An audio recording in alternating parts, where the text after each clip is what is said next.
around. Make you live the story, my love for a mommy, cause you see me story. You wash out my woman, emotion to you wash out my woman. Only problem, you wanna laugh at me. All I do, put him in my tap for me. Oh, my soul, you the melody for my soul, girl, you're my own, my own. Can't leave you alone. No competition for my lady. Oh no, but you can't be seen when I need you, the woman I love. My lady, if you see my lady, oh, it's not over. You go don't say people fine. You go don't say good design in a LLA.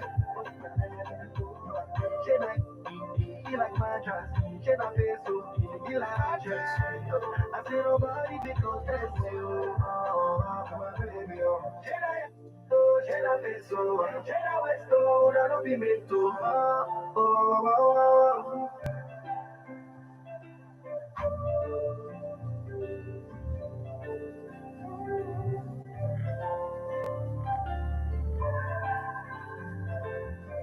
Ladies and gentlemen, tighten your seatbelt as we take you on this smooth ride. Let's go! It's the morning drive on 103.5 Ebola DFM, keeping your morning engaging as we take you through the smoothest ride on radio. From 7 a.m. to 9:30 a.m. Getting your morning inspired, be informed. Let's interact only on the morning drive. Make it a date with Martin Efanshuku, aka Meta, from Monday to Friday from 7 a.m. to 9:30 a.m. on the morning drive. 103.5 Ebola DFM. Let's Marvin Gaye and get it on. You get the healing that I want. Just like they say in the song. Silver dawn, let's Marvin Gaye and get it on. We got this king size to ourselves. Don't have to share with no one else. Don't keep your secrets to yourself. It's Kama Sutra show and tell. Yeah. Whoa, there's loving in your eyes that pulls me closer. It's so subtle, I'm in trouble, but I love to be in trouble with you. Let's Marvin Gaye and get it on. You got the healing that I want. Just like they say in the song. Silver dawn, let's Marvin Gaye and get it on. You got to give it up to me. I'm saying mercy, please. Just like they say in the song. Do that go, let's Marvin Gaye and get it on. And when you leave me, I don't know. I'm like a stray with it. I got to have you back. Oh, There's love in your eyes that pulls me closer. it's so subtle. I'm in trouble. I'd rather be in trouble with you. It's Marvin Gaye and get it on. Ooh, baby, got the healing that you want. Yeah. Like they say in the songs, on to the dawn, let's Marvin Gaye and get it on. Let's Marvin Gaye and get it on. You got that healing that I want. Just like they say in the song. Until the dawn, it's Marvin Gaye and get it on, babe. You got to give it up to me. I'm screaming mercy, please. Ladies and gentlemen, tighten your seatbelt as we take you on this smooth ride. Let's go! It's the morning drive on 103.5 Ebola DFM, keeping your morning engaging as we take you through the smoothest ride on radio. From 7 a.m. to 9:30 a.m. Getting your morning inspired, be informed. Let's interact only on the morning drive. Make it a date with Martin Efanshuku, aka Meta, from Monday to Friday Fridays from 7 a.m. to 9:30 a.m. On the morning drive. 103.5 Echo DSN.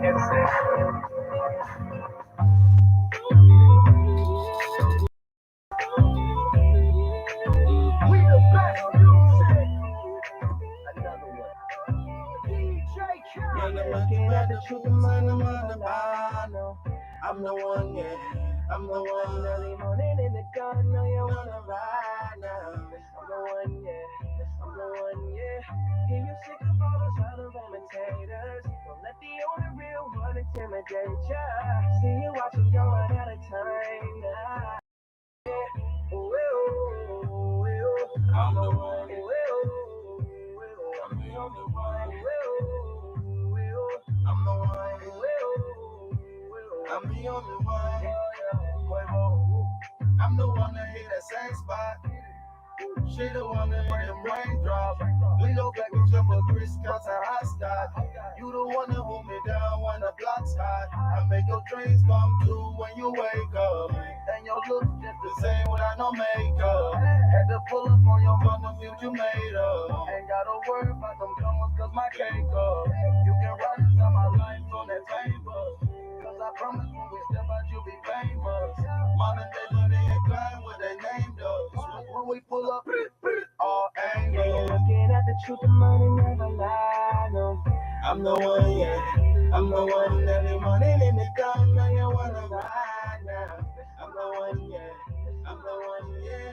In the sick of all the other imitators. Don't let the only real one intimidate ya. See you watching, go at a time now. I'm the one, yeah. I'm the one.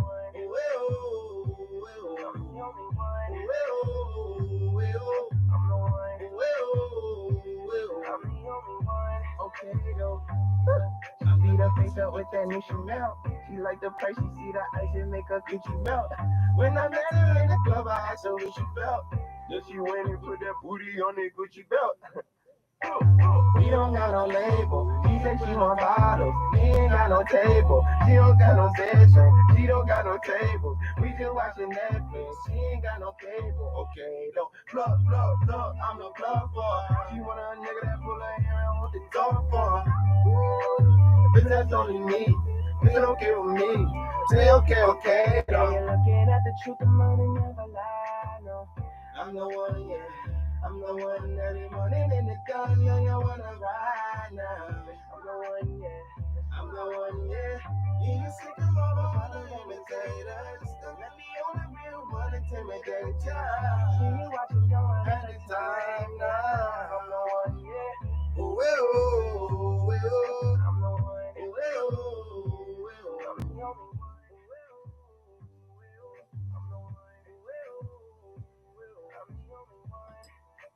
Looking for the one, but bitch, you looking at the one. I'm the best yet, and yet my best is yet to come. Cause I've been looking for somebody, not just any fucking body. Don't make me catch a body, that's for any and everybody. Oh my God, she hit me up all day, you know it's fun. That's right. Oh my God, that's like turning gold. It's a beautiful day today, the second day of April 2024. And it's about to go down. Nebon at the 103.5 FM.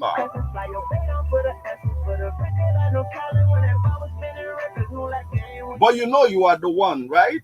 You are the reason why we are here, you know, to make you happy. I'm the one, yeah. I'm the one. Thank you for choosing Nebon at the 103.5 FM. That right about now you are here with us. I'm the one, yeah. And the way we are balling into this particular edition is that Nana Kawan keep as well. Na Unduke and Ndwanye DJ. Yatago. Oh, I won't get DJ or why DJ. Oh, I look by no biomwine and he gonna for Gasabi also ice cream. Yatago Shawama, whom we feeling now he gonna for. Money by no be working if he got Ubuntu.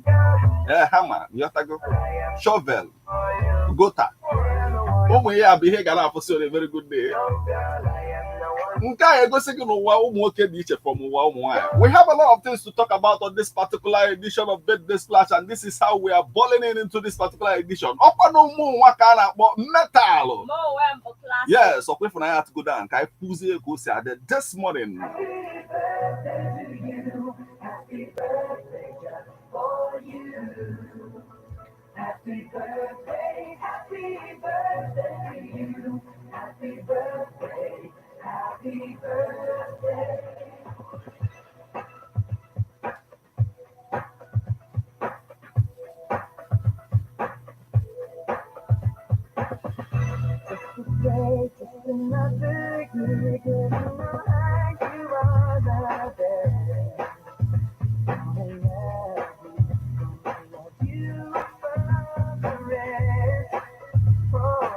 akụkọ oti kpọju anyị nwere ndị ike gasị anyị ga-celebrate this morning maka ịma na otu anyị na-esi eme ya weekdays, you know, in the morning ọkụkwa na 8:20 anyị egwu na sport the mpianyarism before họ iberiberism on a very good day. Akụkọ oti kpọju a na-akọwa na nke ikpeazụ a yotago some people na-differentiate the difference between a baba and a babra. Yes, asị na onwe onye ga-abata na nke ịma na ọbaba ka ọ bụ nwe nke ga-abata efu na onye a bụ babra ka ọ bụ and not baba. Some people na-ewe iwe sị na ndị a yotago ndị nke a na-akpọ babra na-eme na line na-adịfa n'isi ọ na-aga azụ na-ewechi ya eji fa azụ on a very good day n'ọka dịkwala onwe ya yọng onye ojekwa n'ikpe isi na nke this man the man ewechi ya si line dị ya n'isi azụ ị na-enezi anya n'isi ọ dịka mbụbọ yotago bụ ihe dị ya a lot of things to talk about yotago.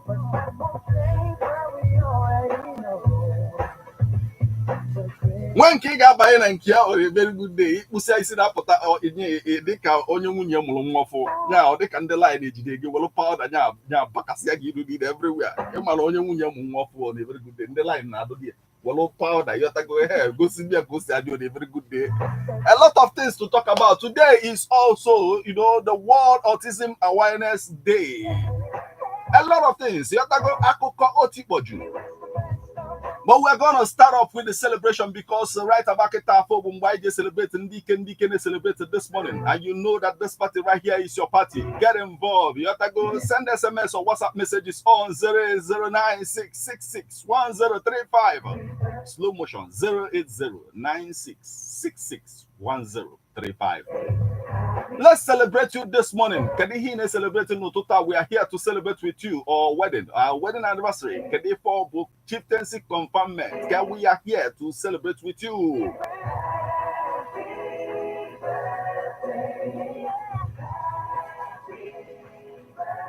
Yes, we are going to start off with the celebration as today is the birthday of, you know, the man who make Isilegu. You know, this man go back in the days, Palike. As long as Dina Munye Bumoto also on a very good day. You have to go just where one accident.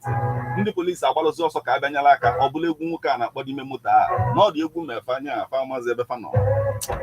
And we are talking about the one and only Marvin Gaye. Today is his birthday. American singer, songwriter, and musician, born April 2nd, 1939 in Washington, D.C. So we say happy birthday to him.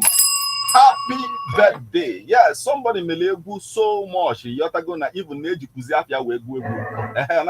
Let's Marvin Gaye and get it on. A lot of things to talk about. Ndike we will celebrate this morning. Today is also the birthday, you know, of the one, Quavo, American rapper who goes by the name Quavo. Yotago, I'm the one. Yotago, on I say, anytime we pull up, Yotago, pre or angle or hoku. So we celebrate him this morning. He was born April 2nd, 1991. So we say happy birthday to him. Happy birthday. Get involved. Send SMS or WhatsApp messages. Let's celebrate you this morning.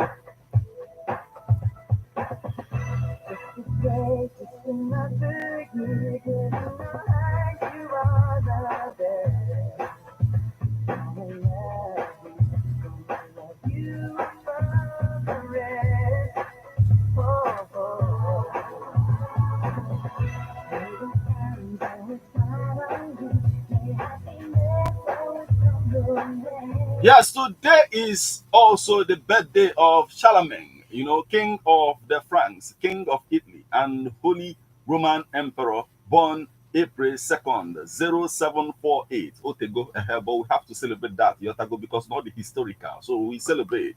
Happy birthday. Yes, Odigo Koge said they get involved. Let's celebrate you this morning.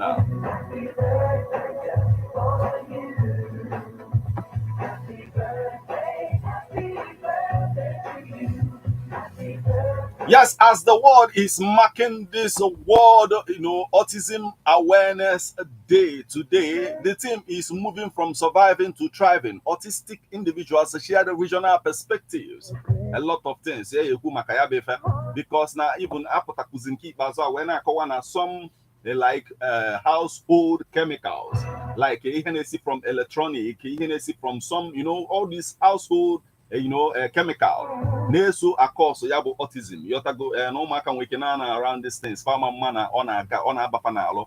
anọkatakwazie nwatakịrị enwekwazie ka o si ịghọtago na-enwezi deficiency in some kind of way ọ manta aka ndị ogbe ekwube na papịa dịka o jiri gị ụgwọ ọgwụ ego ọ ihe niile a ịghọtago at the end of the day so ka anyị wee na-akọta ụmụ ife a.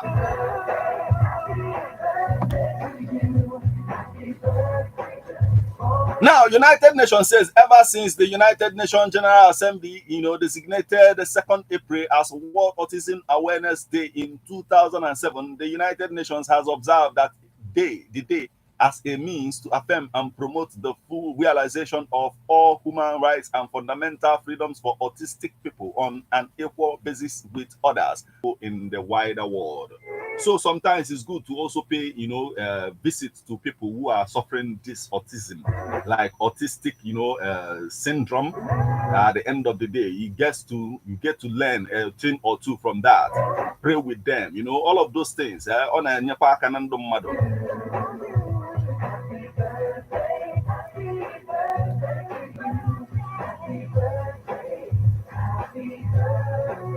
We are still celebrating as today is the birthday of Michael Fassbender. He is a German-Irish actor born April 2nd, 1977. So we say happy birthday to him.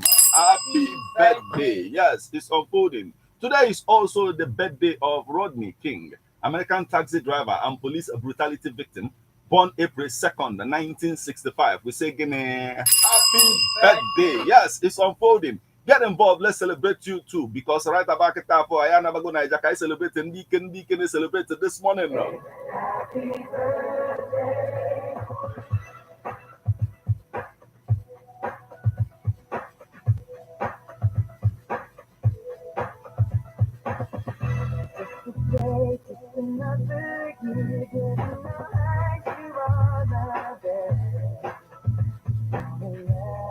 Our family Abatania. Madam, kpọtesa ụmụaka n'ụtụtụ ka ekpe ekpele ụtụtụ yọtago Chukwu emeka kunye ọtọ ka ekpe na-ekpele eme n'afọ na bido ekpele imeela Chinwere Obiọma imeela Madam agọ ya bụ egwu Chukwu emeka fa batazie n'egwu Chukwu emeka wee welulu otu onu wee bata imeela Bịa Chukwu emeka nkwa agụla ebe aka na-ekpekwa ya bụ ekpele. A lot of things is happening around us. I will talk about it this morning. Akụkọ otikpoju. Anyị abatakwana na Ijakịta afọ ka anyị celebrate ndị ike na-celebrate this morning as today. But the birthday of, the man who goes by the name Bolaji Aluko. He is a professor of chemical engineering. April 2nd, 1955, he was born. So we say happy birthday to him right about now. Happy birthday. Yes, it's unfolding. Get involved. Let's celebrate you too. Kitafo.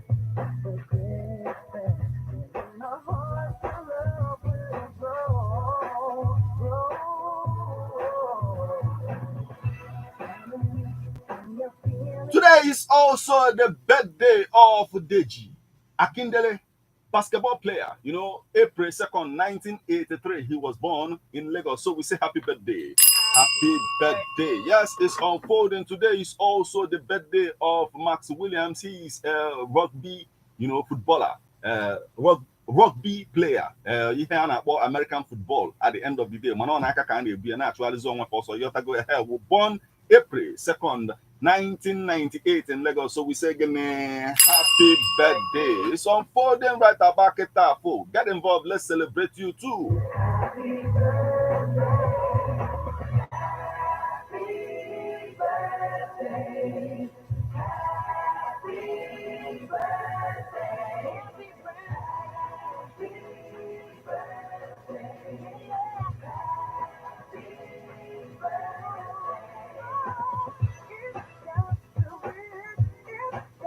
Yes, today is also the birthday of Ibo Otis Ozit. He is an amateur wrestler, born in Nigeria. He competed in the 1992 Summer Olympics and the 1996 Summer Olympics and the 2000 Summer Olympics, So we celebrate him this morning.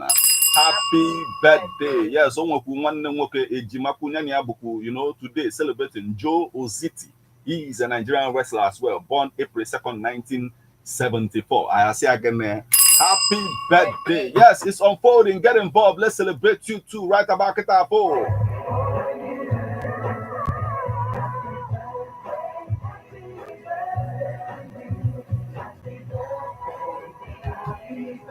And when need na ya kowalo haneze na typography, type ife, or it started in Africa on a very good day because not Egypt was the first place that they lived in war. It where they are there on a very good day. You have to say water or debacle to it means something. Maybe not A, you have to go maybe not C, all of that. But the truth is that non-Africa were there in the first place. Anywhere in the world before Greece, before China, before every other person will develop their own. So we must celebrate the that act of inwete knowledge on a very good day. Yotago anywa bundibo geje chotebe maka mbisidi malefa makia on a very good day, and that's why yotago ejuwe mwa okwana about hip hop and Igbo culture by yours faithfully Martin Efa and Shkwekeze or the Amazon.com. Yotago check it out. But right about Ketafo, Yotago, as we proceed to give you what you need, the satisfaction, guaranteed. It's time. Let's get ready to rumble.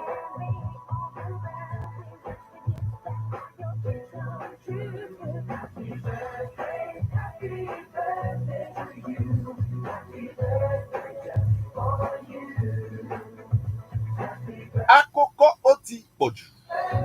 A lot is happening. You have to go and we'll get into all of that.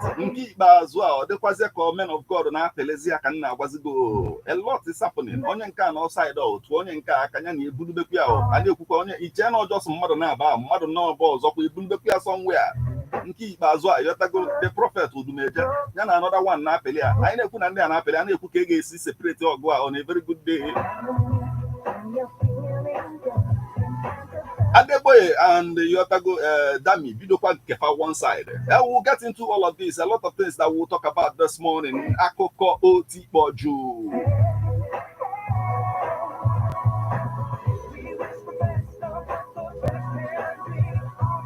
Yes, Akoko Nkizi Ijuema Bata Nototo Awebolo celebration. Yotago as the man Ihana Bokwaniana industry, the ancestor of comedians. No one about the ancestor. No one about Buzo Bido. Yotago with the program Mobido back in the days na AIT then about comedy. That was like the first ever comedy show in Nigeria. So we are talking about the man Ali Baba. So Nyana Munye welcome triplets. So I can celebrate the fact. 3 once. And the funny thing is that now when you agafego no age agase na no age mmadu kwesi no bobolo ni ka na eme child better at the end of the day mana Chineke jikuya we gosi ni abushuku ni aga emenwu anything at any time. Now they said that the 3 of them itobu umunwoke ito Aaron, Alexandra and Andrew triple A on a very good day.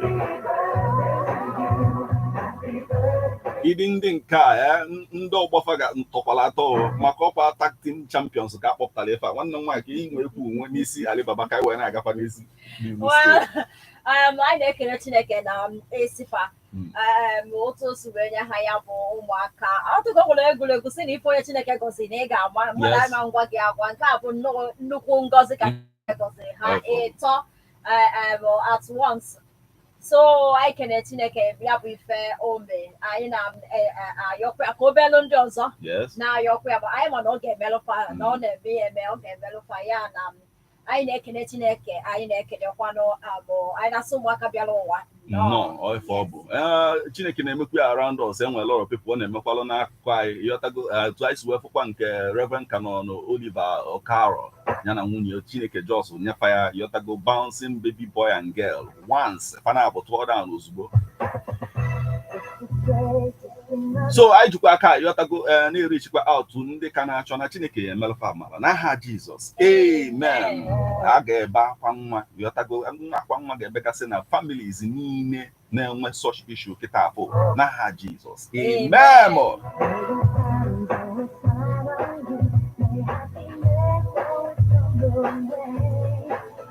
Yes, akụkọ ọzọ anyị ji wee mabata n'ụtụtụ a nwanne m nwaanyị ga-elote mgbe anyị kpa maka pastọ gwalu Odumejesi na ọ na-emezi Christianity ka ọ dị ka comedy on a very good day.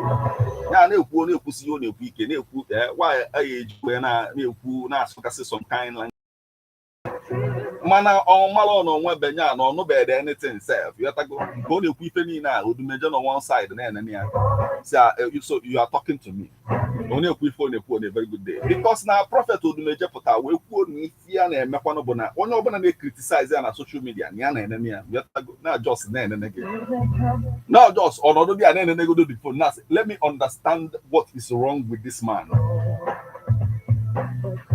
So mana ihe ọ na-ekwu nke ikpeazụ a yotago prophet odumeje bụ the general overseer of the Mountain of Holy Ghost Intervention and Deliverance Ministry Chukwuemeka Cyril Ohanemere aka odumeje onye serious warning to onye ọbụla na-criticize ya na social media yotago na ama mkpọkwa police o na ọma mkpọkwalụ gị amị na ọma mkpọkwa gị je court anything yotago mana ọ nwere ebe ọ ga-asọ mọnụ gị ọ ife ọ na-ekwu na ọ nwere ebe ọ ga-akpọ gị oku whether you like it or not na ị ga-abịa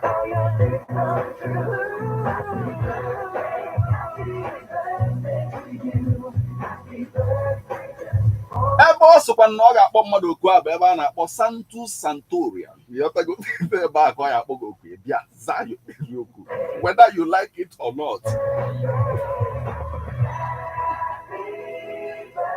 Ịnụ that name ifugoro na ọ dị ka Latin word yotago Santum Santoria n'ebe a ka ị agbogote nke na-ekpe efe dị na ya on a very good day ọ nọ na address members of his churches wee na-ekwu maka otu esi akpali ya na social media na the thing na-ewute ya and then wee na-ekwu na ya ma mkwukwu anything na onye ọbụla sọrọ ya na-ekwu anything against him na ọma m n'ọgụ n'ihe ya ya emedebe bụ just bịaba na Santum Santoria nwanne m nwaanyị kedu ihe nwere ikwu ka anyị were aga n'elu steeti ebe ọ na-ese weta afa niile ọ na-ekwu the other one okuru the other day Abido Cheka ihe nwere ewe bụ na o kwụsị maka pawa ya bụ Abido Cheka mmadụ wee kụọ obi wee na-achụgharị Abido Cheka ebu ngwanụ bịabazie na Santum Santoria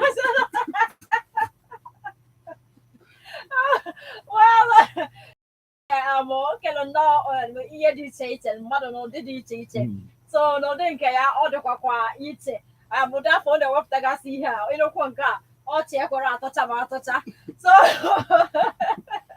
well ọ ihe ọ ga-ekwu ka o kwuru because na ihe dị na social media na onye ọbụla n'ebe m na-ekwu nke ya so and ofile like ịgawa police ma ịgawa court ma ịgawa ihe ọbụla na ya nwere ways ya ji ahandụrụ nke and na onye ọbụla na-akpụ ya aka ka ewepụ ya n'oge because na mgbe ya bidoro nke na ka a na-asị na ya nwa emesazi abịa yọbịa biko ọkwazi onye abụọ Santum Santoria ọ ya bụrụ si ayọkwana ya biko okwuchi onye ọbụla na achọ ịdrago criticize ya na social media ka ọ malụkwa na ya dị ready na ya nwere ihe otu esi handle nke ya and na mgbe ya dị ready na ya abịa for them too so ka ndị na-criticize ya ka uche ha dịkwa ya anyị amasị ife a ga-eme dị mata yotago otu ọ bụ na federal gọọmenti dịkwu concern about the sense of social media yotago because n'ile anya n'ihe a na-emegasị na social media nke ikpeazụ ndị mmadụ na-ejikwa social media emebisi business ndị mmadụ yotago na-enwe ndị ya abụja ọsọ afụkwa na product mmadụ kwuo anything all of a sudden without evidence without anything before you money na business onye aha ya sagokwa aka na-ekwukwa ya befe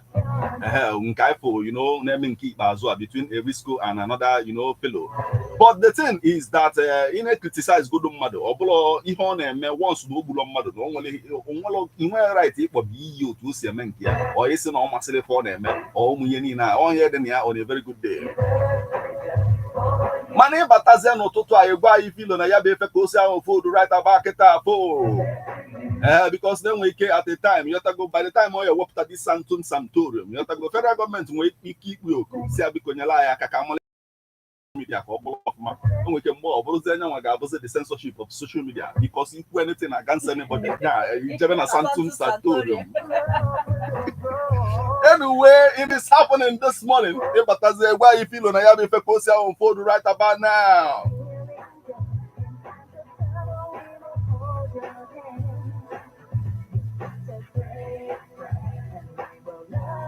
Yes, I want to message bata n'ụtụtụ a ya bụ message si n'aka Agụna bụ n'ofe na Agụlụzi Igbo say he said I am celebrating with the celebrants wishing them happy birthday. I'm Bagam in their account. Amen. I'm Bagam in my account too. Amen. And everyone are the fans. Amen again. Or say our God who blesses us in Jesus Christ's name. Amen. Now the Bagam Jide my brother. It's unfolding this morning. Akoko Oti Boju. Yotago.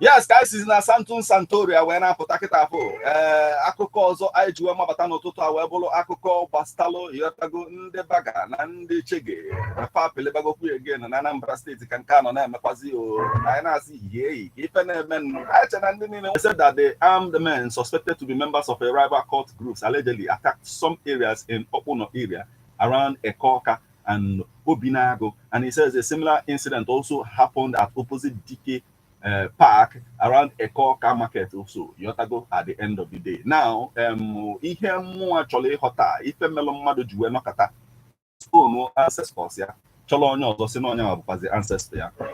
A situation whereby na mmadụ nọkata ọsị n'odi makwa na odi na foge kịta na ọ ga-eme racism against you. Ọ ya bugodo ụzọ tie mgbu, oh, you're a black man. Now onye ha but the thing because na odi na na-akpọ afa bụ a white man. He doesn't know anything. Ọ bụrụ na ọ nọ in this time, you know, he is not even ya bụ an enemy towards you. I'm not saying that, you know, all white men are enemies, but I'm only saying that he won't be, you know, he won't be like he won't like your culture. I won't say he won't be involved in your own culture. He will have his own different culture. That means I'm trying to say that this mentality, these orientations, you know, like a waste of time.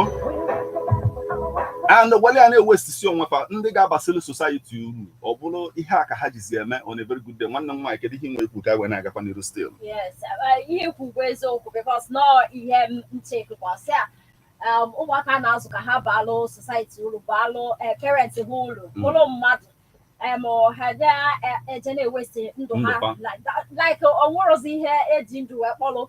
In that case ifu ka ha si welo ụfọdụ ebe ahụ ị na-wonder ka ihe unu na-echedu unu pụrụ n'obi wee na-eme ihe unu eme like the other one after the other time just young one like that si nọkwa na school osi ụta wee waste their life and just like that onye parents ya na-ata ezigbo afọ n'isi ka wee fụ that na ọ dị ya mma ọ ga na-eme ihe ọzọ all together. So ọ dị ka mkpa na especially ndị nne na ga-enebe anya na azụlite ụmụ fa in such a way that na ha ga-ama nke the right way nke dị mma na nke adịrọ mma ịghọta so that ọ bịa n'ụdị a si gị ha si no na ha ọ bụrụ otu a ka ndụ ha ga-esi wee gaa. So ọ dị ka mkpa na elebara anya ndị ụfọdụ nọkwa n'ihe ahụ ha abịa na-eche that na imecha anya ụnụ ahụ na ị ga na free ọ na-adịkwa ụnụ ahụ ịghọta anyị na-eme ihe ka anyị na-eche eke because ihe ọbụla nwere ụgwọ oge consequences ya pụtara oge ya pụtawa ịfụkwa of them that say, oh, how do I know? So I would not come on a Malu getting Macane.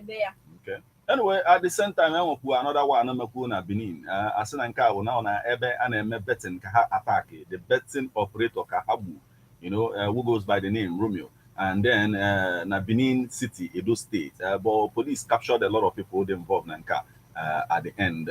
Only one Azo by Ifo Meteketafo as the police division no na Benin. Take go control of the situation over there.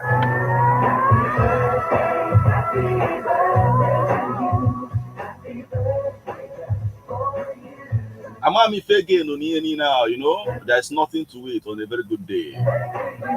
Anybody who is involved in such a thing is a coward because he coward, but he needed those things to back you. You know, you can't stand on your own as a person, as a man on a very good day. Why am I need all those things? You have to go ahead.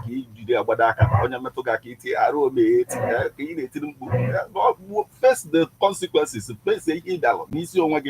As a man. Anyway, all the go say I don't know to ebata egwa ifilo ni ihe niile aka osi ahụ fold right back it up. Happy birthday to you. Happy birthday, happy birthday.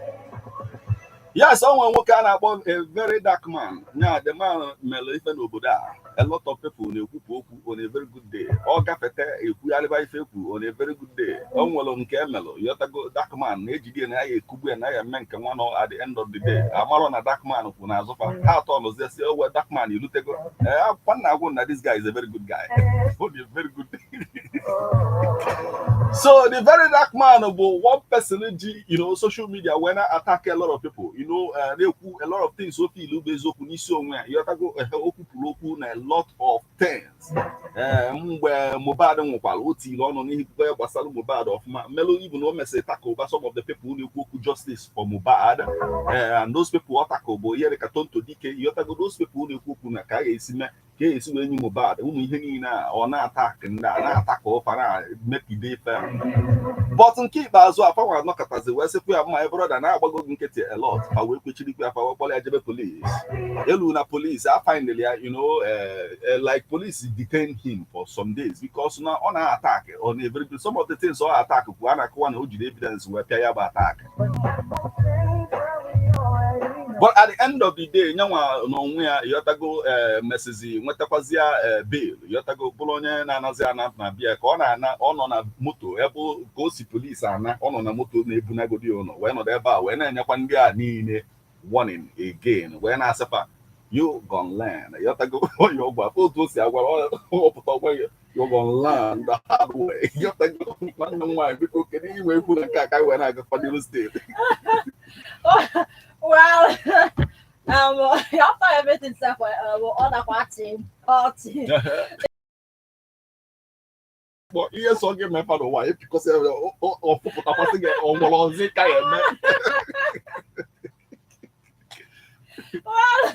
Oku a very dark man and Tonto na Yabo. And Nanjo also fire na halo na Oku Kahana drag the whole thing or protaka COVID the kiss when Kowa so how will you to how you but I auto but I think also the total heart feels like a happy can apple not can Iana drag social media or what was there on a to theater. So however but luckily I'm up to go for now. Yes. So as time goes on, I got Mazi here, next send me here, Edge na Ian Jones also yeah. Because I remember to conquer this way. I just tell I had to drag you not so you know America, you're not so you know America.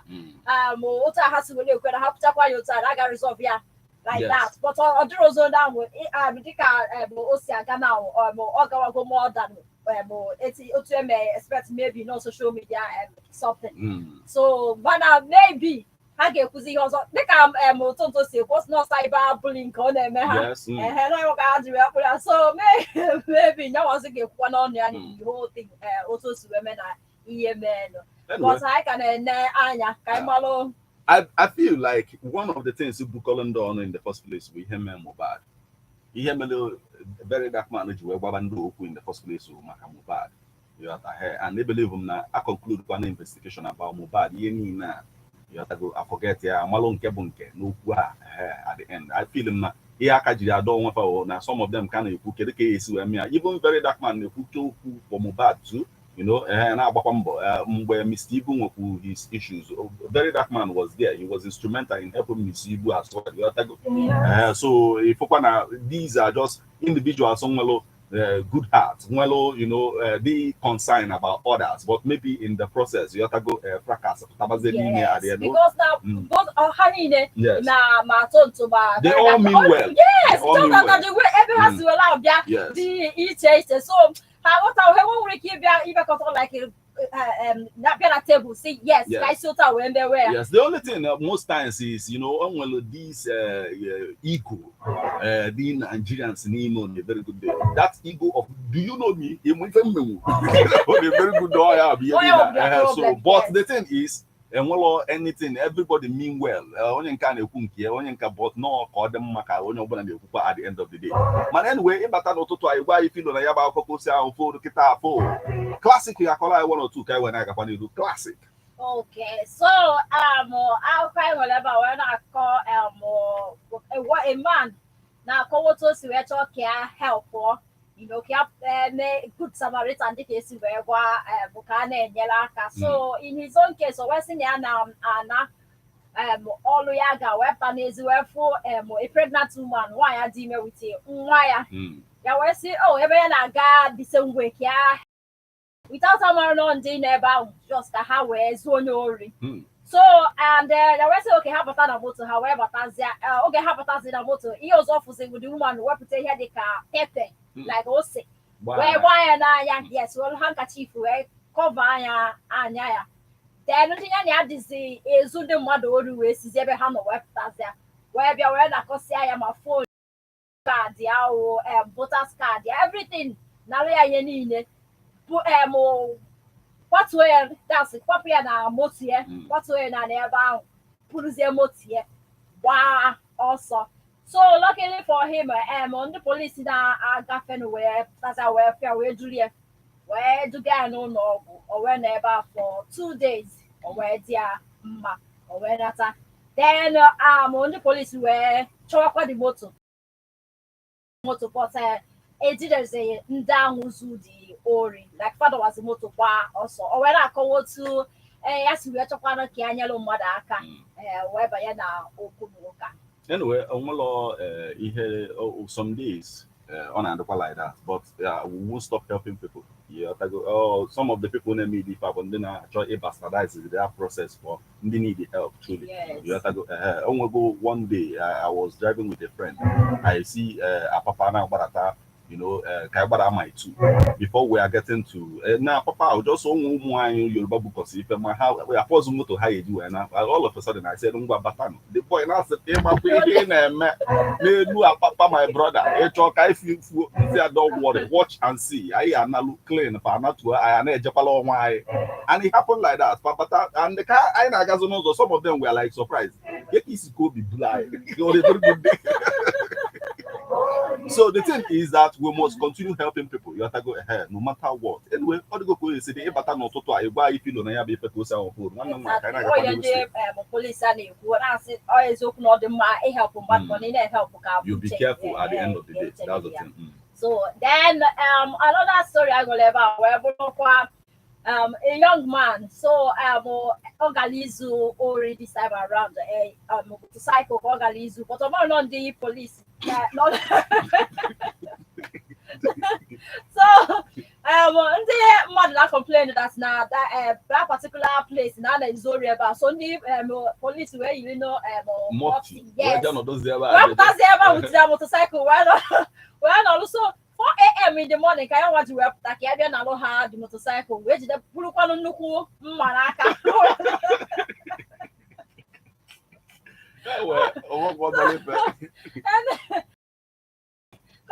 Motorcycle, how are we getting we are not as here on a very good day. I have the 10 and Cabo on a one meet on a on a very good day. Panabo, but I'm trying to explain. If you mean while I matter, Matayas meet him on a very own Bazia Kusa. Anyway, all the Kusa and Cabolo, he you a motifa. You might just look at anybody feeling like he are just generally a huge.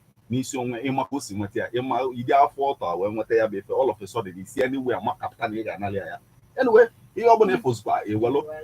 All the go Cosa, the Ebatano Totua, a guy feel on the hack, Cosa on for the Catafo. Engage 1 or 2 West Acheliaki when we came about a guy feel on the Henina, Makulumbe, but Catafo, Alkai, you and us a check it out, well, Polo, Akoko. Basatalo, you know, a sister of ours, on the Lomwani, advice. More when I say I have advice, and I'm natural, the health benefits of the advice. Makani hope will also performance in a rapper, Nasi, ye, on my herapan and the mother. And I said, my sister, call I off. I was Western, he heard you as a performance in a rapper, and don't have a phone, not some mothers. My heart is now my rapper anywhere. And I say, sister, what is the problem? Or say, here, or say, this is how you dress for your husband, even when you are nursing a baby. Stop tying wrapper and wearing hairnet, you know, all the time. Or say, stop it. No, Hoku.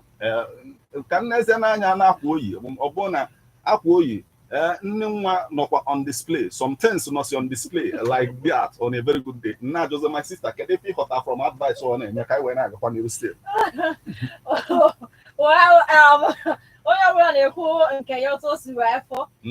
maybe now most times it doesn't matter. Say he might go have when I got in at their house because it's not as if you know how they outside. Yes. So So I'm not feel quite like no even though no anything ha need to go ilu good. Yes. No dress up. So that ka ha hali lose oga to ndị bottom and the rest of them. No ya but no okwe ọ na-akọwa okwu ọzọ okwu anymore. Ọ just okwu enu otu aka ọ dị. Then ya malụkwazie iwu niile gị bụ eze gị ọnụ oifu okwu. Anyway, ọ dịgo ka o esi dị ịbata n'ụtụtụ a egwa anyị pilo n'ihe niile akụsi on fold. Right about it. The numbers you call and then you become part of the conversation remains 07034459334. 07045592210. Let's hear from you right about now. Hello. Hello. Yes, good morning. Good morning. Good morning, my brother. Keki man. No.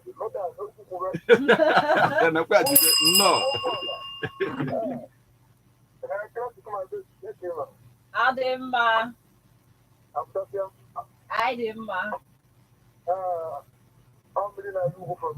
No. Gabaniru sa o.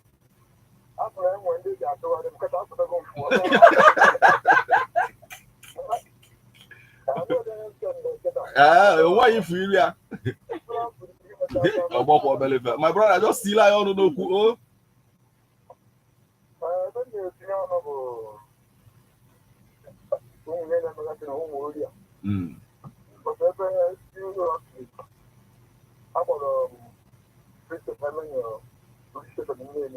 Okay.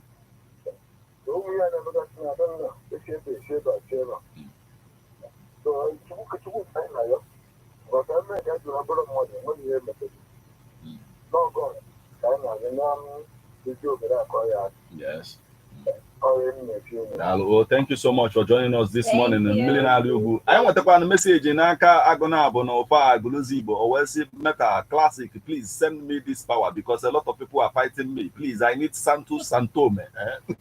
My brother, all Santos Santorum. I said, let the power be used to hold all kidnapping and bandits and all terrorists. Metal, I need it. Biko Akoko Otiboju. Ivuajanisi activities. And on the bottom number. Everywhere we are watching as things are uploading. Okay, thank you so much for joining us this morning. Let's hear from you right about now. Hello. Hey, Prophet Senior. No. No, yo, boy. No.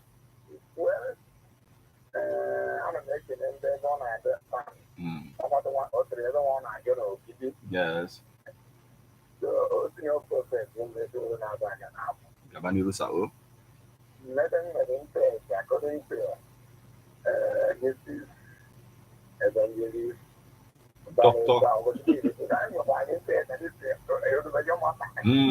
Doctor Santos Santoro.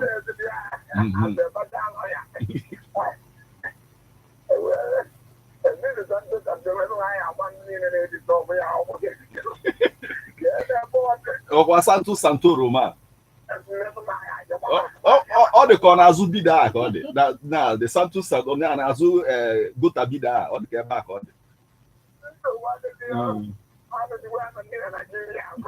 Hello, my brother. Now, thank you so much. Yes.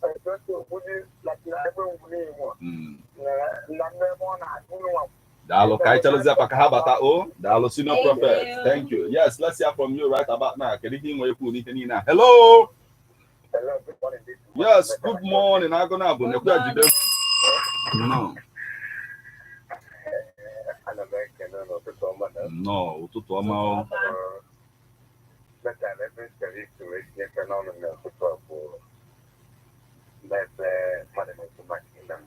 just low telephone I gonna have never see a boy.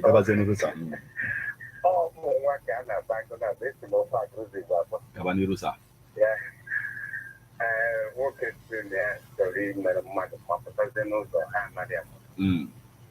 yeah, for Akukoro, New take off. Yes. Come on, I got up tonight. I got hit in my car was in the month. I hope. I can never come out and make it again. I can also pretty Kitano. It's a book of the body, boy. And in the boy, you put us in a over from one hand, and you know what I cannot do is again. Nigeria was a sort of Kita. So when you're Laka, which area? Yeah, not Okay. no in Nigeria. And also for what look at because this is Santome. Iman is not Santome.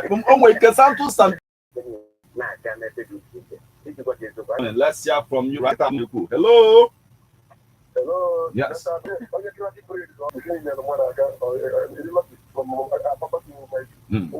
Yes.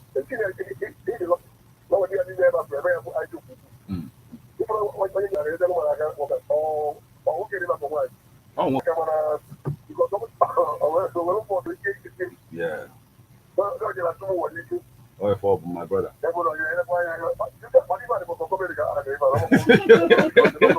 My honor. Some other you don't color.